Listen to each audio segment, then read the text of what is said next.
Tudo bem? Aqui é o João e esse é o canal Livros para Ler. E hoje eu vou fazer um unboxing do livro Diário da Júlia Silva, lançado pela editora Cena Cultural. Um livro muito bom, eu amei a leitura. O livro não tem muita história. É um unboxing mais para falar, mostrar o livro. Vocês assim, ó, a capa é essa, gente.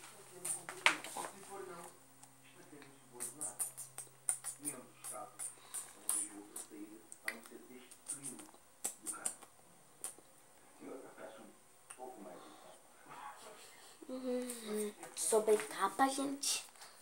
Olha que sobrecapa linda da Júlia Silva.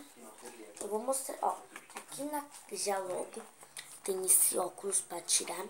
E atrás tem as abinhas. Olha, tem um spoiler. Mas eu vou mostrar mais imagens que tem no livro.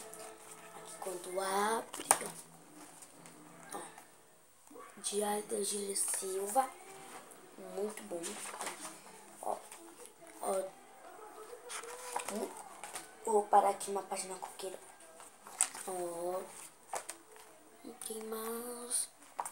Muito lindo. O livro é pequenininho. 127 páginas. Pequenininho. Mas as imagens são lindas, ó. Até quando ele gravou com a Maísa. Muito bom esse livro. Extra Cena Cultural.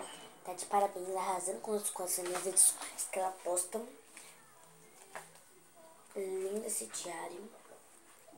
Gente, então esse foi o vídeo. O que acontece nessa aqui no canal de livros? Vem aqui, ver aqui no canal. É muito bom. É muito bom. Os livros são muito bons.